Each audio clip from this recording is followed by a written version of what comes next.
इस कार्यक्रम के पुण्यार्जक हैं सौभाग्य कोहिनूर, श्रीमान संजय जैन, श्रीमती ममता जैन परिवार, ग्रेटर कैलाश, दिल्ली। सौभाग्य भक्त श्रीमान विजेंद्र जैन, श्रीमती निर्मल जैन परिवार, गुरुग्राम। सौभाग्य भक्त श्रीमती महिमा जैन, श्री पुनीत जैन, श्रीमती सोनिका जैन, पाखी जैन, न्यू रोहतक रोड, दिल्ली।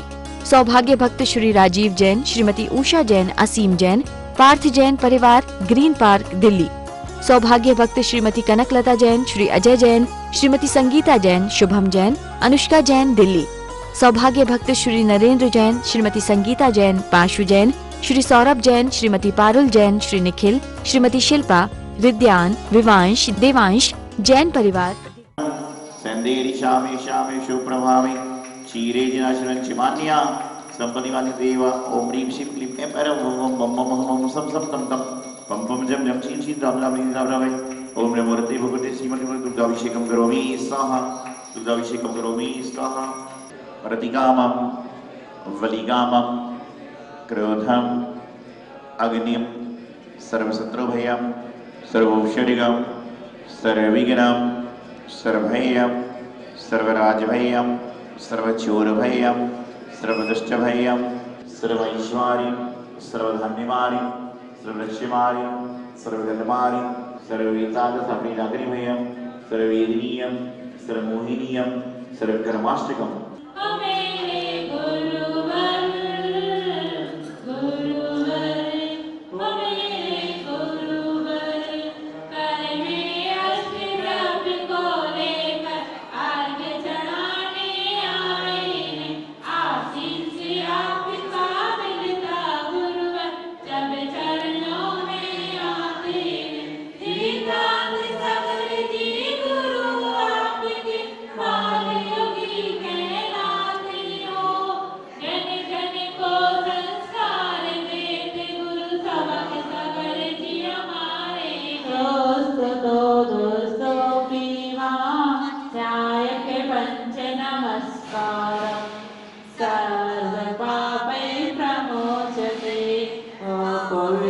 पवित्रो वा सर्वावस्थां गतोऽपि वा तन्मय ब्राह्मणं च भ्रम्यं तरे शुचि अपराजिते मन्त्रोऽयं सर्वविघ्नविनाशनः मंगलेषु च सर्वेषु प्रथमं ज्ञानं च सर्वेषु प्रणवमोहि मङ्गलम्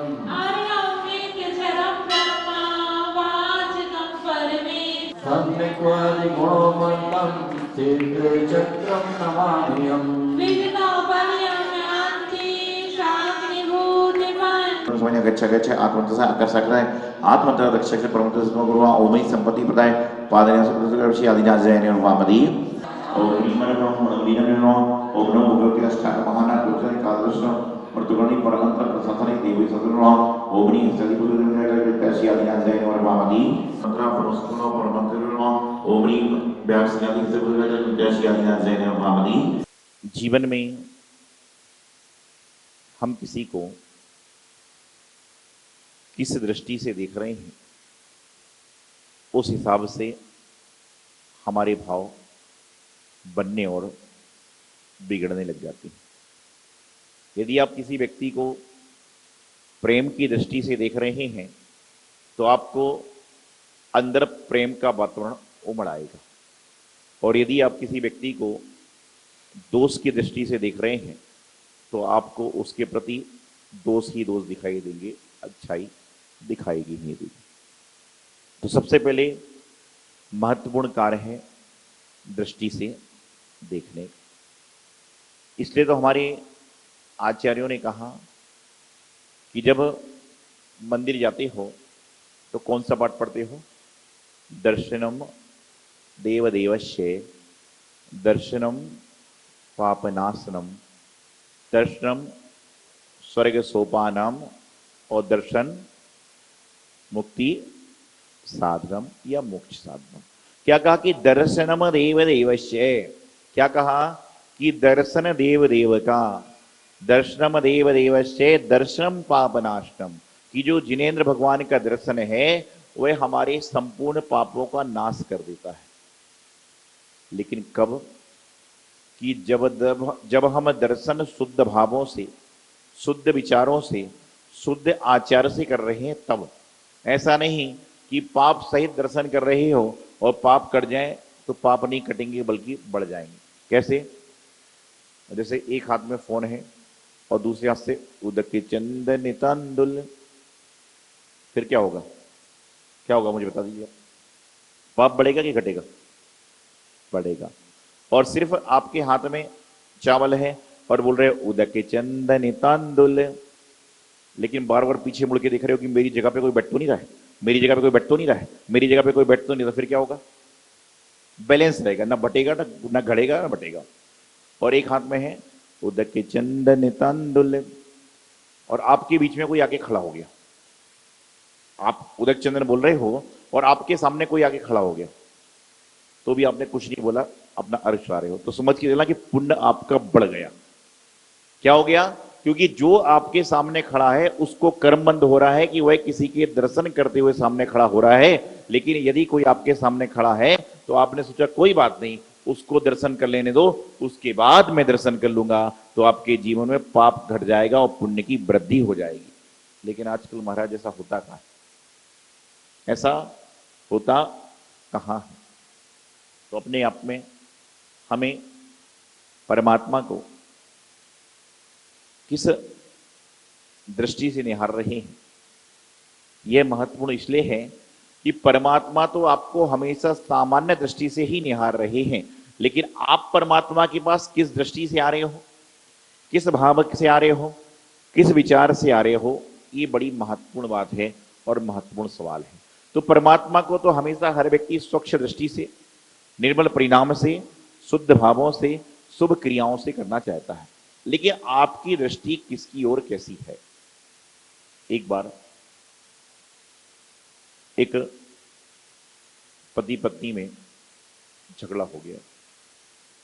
हो सकता है कभी कभार आप लोगों में भी हुआ हो, वैसे तो आप सब धर्मात्मा हो।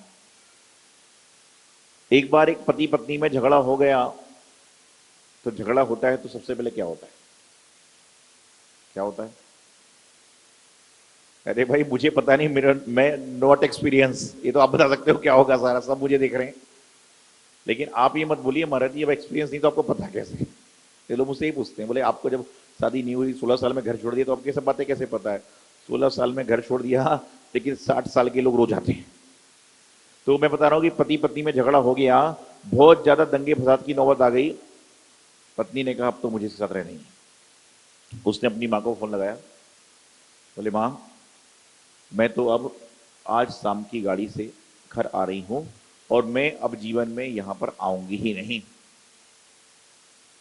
मां ने जोर से कहा यह गलती बिल्कुल मत करना, तेरी एक सहेली ये गलती कर चुकी है, आज उसके घर में कोई उसको रखने वाला नहीं है, तो चुपचाप जवाई जी से माफी मांग और घर में रहे। जैसे ही ये बात है, जैसे ये बात हुई तो बात होने के बाद में पत्नी को लगा बात तो सही है, थोड़ी बहुत गलती तो मेरी भी होगी। उसने क्या किया कि उसने पति के जो मनपसंद का भोजन था, जो पति को भोजन पसंद था, उसको बनाया और लंच बॉक्स में ऑफिस में भेज दिया। पति खाने के विचार में नहीं था, पति को खाने ही नहीं था, गुस्से में आया था, बोले इसके हाथ का तो खाना ही नहीं आज।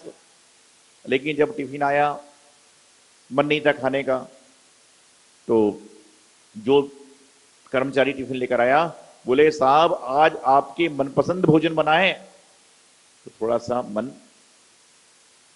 ठीक हुआ।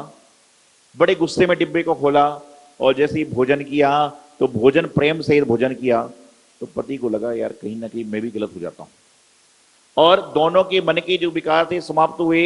जैसे ही शाम को पति घर पहुंचा तो पत्नी के पसंद का सामान लेकर पहुंचा और शाम को पत्नी ने पति के पसंद का भोजन बनाया, तो दोनों टेबल पर बैठे। तो पत्नी ने कहा कि मेरे से गलती हो गई, कभी कभी गलती हो जाती है। अरे पति बोला तुम्हारी गलती नहीं, गलती मेरी भी है कि मैं भी थोड़ी बात सहन नहीं कर सकता हूं क्या? क्या हुआ कि जो 10 घंटे पहले तलाक की नौबत आ रही थी वह 10 घंटे बाद वापिस हो गई। कि थोड़ी देर बाद जब बच्चे आए तो बोलते बहुत अच्छी जोड़ी है, तो दोनों पति पत्नी बोलते ये एक जन्म का नहीं, ये जन्मों जन्म का साथ है और ये 7 जन्म का साथ है। क्या हो गया? जो सुबह बोल रहे थे कि 7 दिन साथ में नहीं रहना है, और जब बच्चे आए तो क्या बोल रहे हैं कि 7 जन्मों का साथ है। क्यों? थोड़ी सी दृष्टि को विपरीत करने से। और यदि वहां से माता जी कह देती तू तो तुरंत निकल, तो फिर क्या होता? और आज जो वर्तमान में चल रहा है उसी से तो व्यवस्थाएं बिगड़ रही हैं। मैं हमेशा एक बात कहता हूं कि हर इंसान को जिस तरह से अपनी बेटी को महत्व देते हो उस तरह से आप दूसरे की बेटी को महत्व दो। वही भी किसी ना किसी की बेटी है तो हर घर स्वर्ग रहेगा, एक घर नहीं अपितु 2-2 घर स्वर्ग हो जाएंगे। लेकिन क्या है आप सब तो धर्मात्मा हो। क्या है कि यहां पर बेटी यदि पियर जा रही है तो जल्दी क्यों नहीं आ रही है, और बहू यदि पियर जा रही है तो जल्दी क्यों नहीं आ रही है, और बेटी यदि पियर आ गई तो जल्दी जल्दी लेने क्यों आ जाते हो? बेटी आ रही है तो अच्छा लग रहा है, और बहू जा रही है तो एक सास बोली और अच्छा लगता है। मैंने एक बार पूछा कि बेटी पियर आती है तो अच्छा लगता है और बहू पियर जाती है, तो एक सासू बोली जोर से बहुत अच्छा लगता है। बोले जितने दूर रहे उतना अच्छा है। तो जीवन में अपनी दृष्टि को बदलिए, जैसी दृष्टि बदलेगी वैसी आपको भाव अच्छे लगेंगे। और दृष्टि का फर्क ऐसा है कि यदि मान लो आप मुनि महाराज के दर्शन करने आ रहे हो और महाराज जी कुछ पढ़ रहे हैं, उस समय महाराज ने आपको नहीं देखा और आपके पीछे कोई दूसरा व्यक्ति आया, उसको पीछे उठा के लगा दी, मैं समझ गया। क्या समझ गया? मैं समझ गया। बोले क्या समझ गया? कि मैं कभी कभी आता हूं इसलिए मुझे हाथ भी नहीं, और ये रोज सुबह शाम आता है इसलिए इसको पीछे से भी। और यदि सही दृष्टि होगी तो अरे कोई बात नहीं, महाराज जी के दर्शन मुझे तो उस समय हुए जब वह जाप कर रहे थे, परमात्मा की तरह हाथ में हाथ धर के बैठे थे, मेरी तरफ देखा नहीं तो क्या हुआ, मैंने तो उनकी तरफ देख लिया। और जब ये गया जब तो महाराज बात कर रहे थे, तो क्या होगा? दृष्टि सही होगी तो आपको क्या होगा? विपरीतता में भी समानता दिखेगी। और जब दृष्टि खराब है तो क्या हो रहा है? सामान्यता में भी विपरीतता दिख रही है। एक व्यक्ति भोजन की थाली में मिठाई को ढूंढ रहा है और एक व्यक्ति भोजन की थाली में रोटी को ढूंढ रहा है। वह कहता है हे परमात्मा आपने आज मुझे रोटी दी, हे परमात्मा आपने आज मुझे रोटी दी, मैं आपका धन्यवाद करता हूं। और एक व्यक्ति कहता परमात्मा क्या बात है, पराठे पूरी दी लेकिन गुलाब जामुन दिया ही नहीं। दोनों परेशान मत होइए, बल्कि अच्छा काम करिए। रोटी से एक बात याद आई, मैं आपको बताना चाहता हूं। कल शाम को मैंने बोला था कि मैं देखता हूं आज वर्तमान में अगस्त का महीना चालू हो गया। अब कौन सा डे आएगा? कौन सा डे आने वाला है? Friendship day. कभी मदर डे आ रहा है, कभी फादर डे आ रहा है, कभी वैलेंटाइन डे आ रहा है, कभी कोई डे आ रहा है, कभी कोई डे आ रहा है, कभी कोई डे आ रहा है। लेकिन इसके बाद भी लोगों की नाइट खराब है। रोज कोई ना कोई डे आ रहा है, कोई ना कोई डे आ रहा है, लेकिन उसके बाद भी लोगों की नाइटें खराब हैं। मैं कल विचार कर रहा था कि कल परसों कोई आया बोले हैप्पी फ्रेंडशिप डे, ऐसी बात सुनता हूँ, देखता हूँ, सब सुनता हूँ। तो मैंने विचार किया कि हे भगवान आपने सब डे बना दिए। भगवान बोले मैंने कोई डे नहीं बनाया। भगवान बोले मैंने कोई डे नहीं बनाए। तो मैंने सोचा हे भगवान जी कम से कम आप ऐसा विचार तो करें, ऐसा लोगों के मन में भाव पैदा करें कि कम से कम हर डे हो कोई बात नहीं, लेकिन कम से कम एक महीने में एक बार एक दिन ऐसा आए जिसका नाम हो रोटी डे। क्या नाम हो? रोटी डे। तो बोले रोटी डे क्या होता है कि महीने में एक बार कम से कम इंसान एक भाव करे कि घर से जब निकले तो 2 रोटी, 2 चपाती, 2 पराठे, 2 पूड़ी लेकर चले, और रास्ते में कोई व्यक्ति यदि उसको भूखा मिले तो उसको रोटी दे दे। तो कम से कम प्रत्येक व्यक्ति महीने में एक बार रोटी डे मनाएगा। तो समझ के चलना कि एक दिन कम से कम पूरे भारत में एक दिन ऐसा तो होगा कि इंसान भूखा उठेगा लेकिन भूखा सोएगा नहीं। आपको बता रहा हूं, यदि घर में 5 लोग हैं और यदि प्रत्येक व्यक्ति संकल्प कर ले, प्रति महिला संकल्प कर ले कि मुझे रोज 6 व्यक्ति का भोजन बनाना है, तो समझ के चलना कि पूरे भारत देश में कोई भी व्यक्ति भूखा रहेगा ही नहीं, सब लोग स्वस्थ रहेंगे। लेकिन ऐसे भाव नहीं है। हम तो सोचते 5 आदमी हैं, बच्चा स्कूल गया वहीं से होटल में खा के आ जाएगा, 4 का ही खाना बनाओ। तो जीवन में अपनी दृष्टि को बदलिए, अपने विचारों को बदलिए, अपने भावों को बदलिए और जीवन का कल्याण होगा। यही मोक्ष का रास्ता। आचार्य गुरुदेव सिद्धांत सागर जी महाराज। इस कार्यक्रम के पुण्यार्जक हैं सौभाग्य कोहिनूर, श्रीमान संजय जैन, श्रीमती ममता जैन परिवार, ग्रेटर कैलाश दिल्ली। सौभाग्य भक्त श्रीमान विजेंद्र जैन, श्रीमती निर्मल जैन परिवार, गुरुग्राम। सौभाग्य भक्त श्रीमती महिमा जैन, श्री पुनीत जैन, श्रीमती सोनिका जैन, पाखी जैन, न्यू रोहतक रोड, दिल्ली। सौभाग्य भक्त श्री राजीव जैन, श्रीमती उषा जैन, असीम जैन, पार्थ जैन परिवार, ग्रीन पार्क, दिल्ली। सौभाग्य भक्त श्रीमती कनकलता जैन, श्री अजय जैन, श्रीमती संगीता जैन, शुभम जैन, अनुष्का जैन, दिल्ली। सौभाग्य भक्त श्री नरेंद्र जैन, श्रीमती संगीता जैन, पाशु जैन, श्री सौरभ जैन, श्रीमती पारुल जैन, श्री निखिल, श्रीमती शिल्पा, रिद्यान, विवांश, देवांश जैन परिवार, दिल्ली।